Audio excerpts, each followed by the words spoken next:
A song, a book, and a dish. On 702. 702 Drive, it's good to have you with us on the show. It is time for what we do every Friday. We call it a song, a book, and a dish. We spend time with somebody who you know, or whose voice you know, or somebody you think you know, and we ask them a couple of questions. 3 key ones. Pick a favorite book, pick a song that has special meaning for you, and then we talk about food. Favorite dishes, yes, but also memories of food and times spent sharing meals with people that have been influential in their lives. Our guest today is somebody who you heard from a lot. You probably heard from him more than you would want to hear, and he probably had to speak to you much more than he would like. Sikonathi Mantshantsha used to be the Eskom spokesperson. It's a job he did for 3 years. It's a job he doesn't do anymore, but he's with us today, and we're delighted to have him. Sikonathi, welcome. Thanks for your time. Thank you, John. Good evening to 702.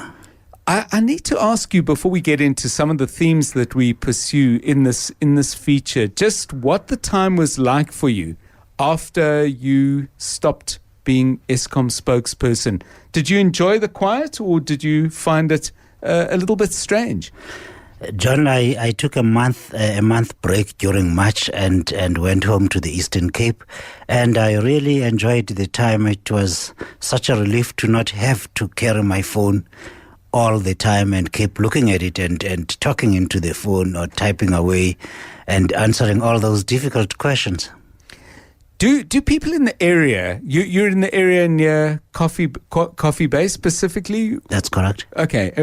Is it in Coffee Bay or another village? No, that's to the east of Coffee Bay, near the Mtumbi River. Okay. That's from up the road from Anchorage Hotel. That's on the Mtata River mouth, between Mtata River mouth and the Mtumbi River mouth. It sounds tranquil, but there must be people in the area who know you. Did anyone come and say, "Hey, Sikonathi, man, stage 5, what's happening?"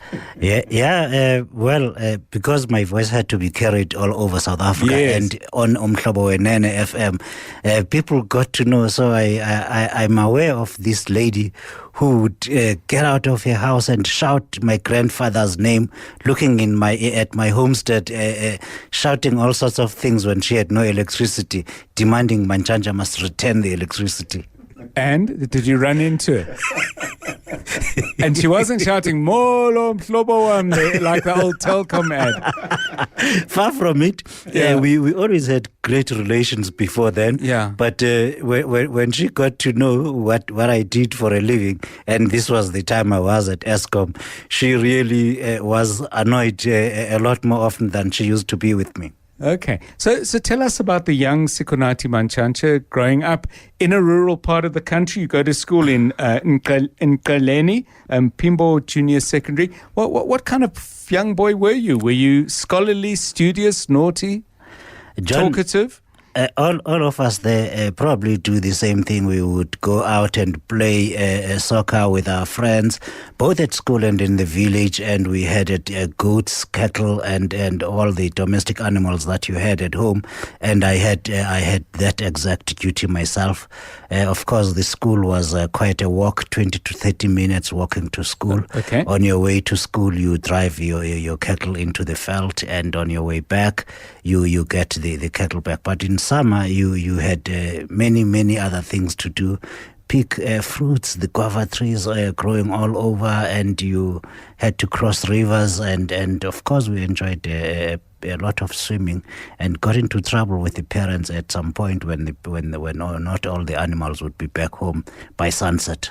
The beginning of a life of trouble, some might say, because that characterized your time as a journalist, to which you've returned, by the way, with News 24. In school, Sikonathi, were you becoming clear as to what you might want to do and what you might be good at? First part of the question. And were there any teachers or adults saying, you know what, Sikonathi, you should stick to this or that because you have some real aptitude and talent? It did become very clear quite early on what I was not good at. Okay. And that that's was, one way of doing it. and that was sport in particular, I couldn't run as fast as I needed to in order to gain access to the track that would take us to the tournaments, the school's tournaments. Yes. So the rest of us had to walk 3 to 4 hours during athletics tournament or the soccer tournaments.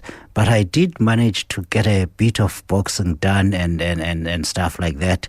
So yes, it was becoming quite clear what I was not good at.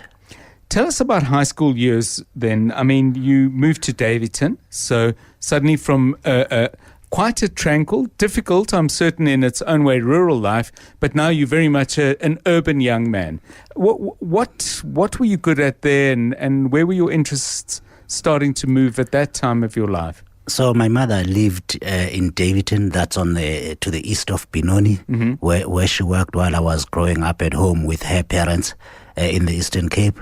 The very first thing I noticed when I got to Lisiba Secondary School, I had done my primary school as well because I was naughty together with some of my cousins. We skipped school and dropped out. Yeah. And my mother fetched all 3 of us to come stay with her in a tiny room in Davidton.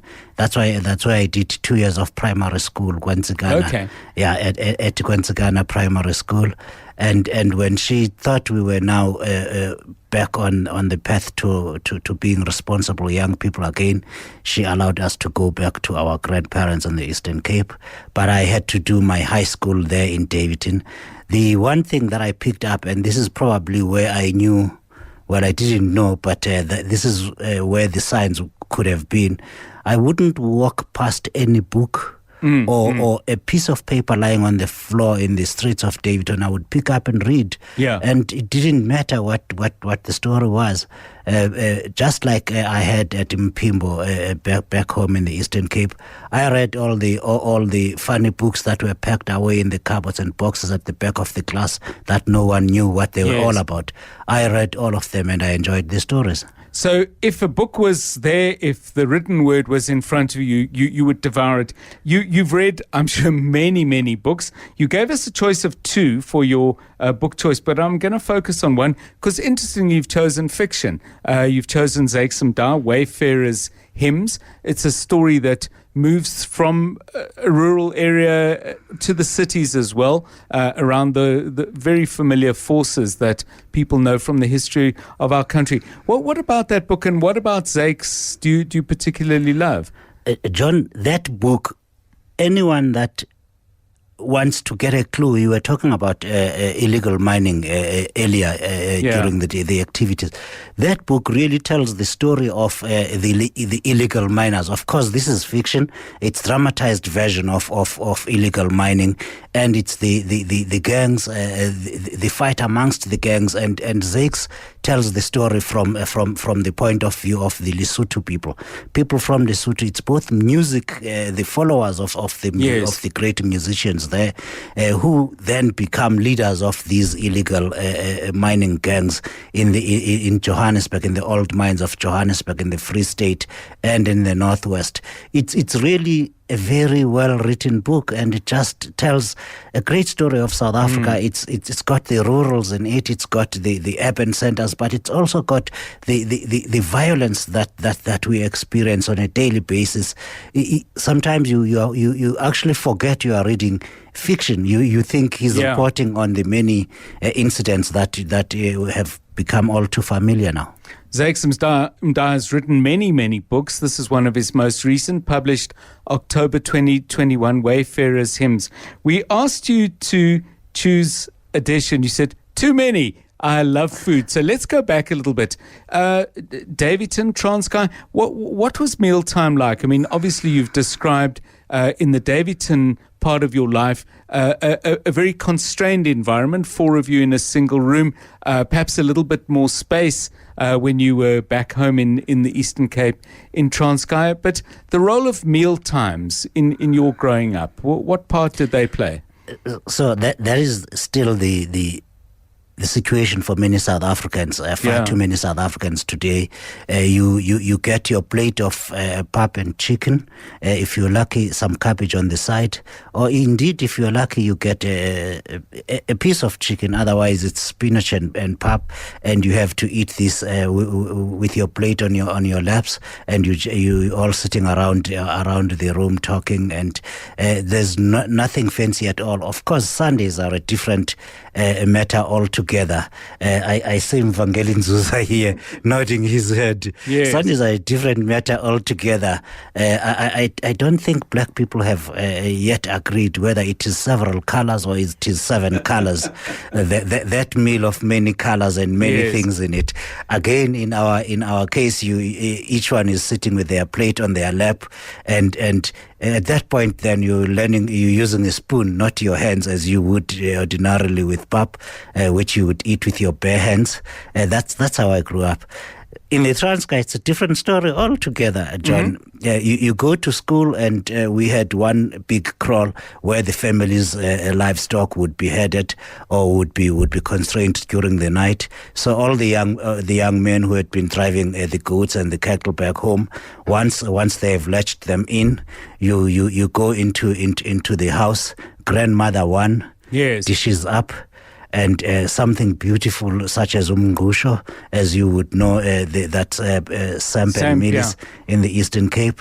You move to the house of grandmother 2, because my grandfather had 3 wives. Okay. By the time I grew up, apparently there were 4, but I only was raised by the 3. You move to the house of grandmother 2, where she's got something else cooked, and all of us 5-6 boys are sitting all around on the floor, and a big dish is sitting right in the middle, and we each go. You have as much as you can with your spoon, and as fast as you can if there's not enough. It does explain your lack of speed trying to get on that truck to go to the athletics, but that's a story for another day. Sikonathi music. You've chosen music of son of Nongoma in northern KZN, Mfaz Omnyama, much loved and much missed. He passed away in 2001. We'll play your song in just a moment. But is rural music your favorite? Is it the evocative sounds of rural South Africa, or your music tastes wide? John, growing up in the Eastern Cape, you get exposed to a very narrow Soul Brothers, this kind of music, Mfaz Omnyama, you get Nkunze Mdaka and Puzu Chemis and all of these. Then, having had the opportunities that I have had, I've been exposed to music from all over the world, Central Africa, Brazil, everywhere. But I had to make a choice. Yeah, you had to make a choice, and you reached for your roots, and not quite the sounds of home, but this is because this is from KZN. The song is called Goduka, Ndoda, but very much the sound of rural South Africa. That song, Mfaz Omnyama, it was published in 2001, shortly after he passed on. Yes. He grew up in the hostels of Johannesburg with people from Pondoland, where I am from, and he had made a promise to them that one day he would record a song specifically for the Transkei. It's an old folk song that people sang in the Eastern Cape. Yeah, a wonderful story to finish our conversation with. Sikonathi Mantshantsha, former Eskom spokesperson, now back in the world of journalism, where he certainly made his name many years back. Sikonathi, your song, your book and your dish, thank you so much for sharing it with us on 702 Drive. Thank you, John, and thank you to the listeners.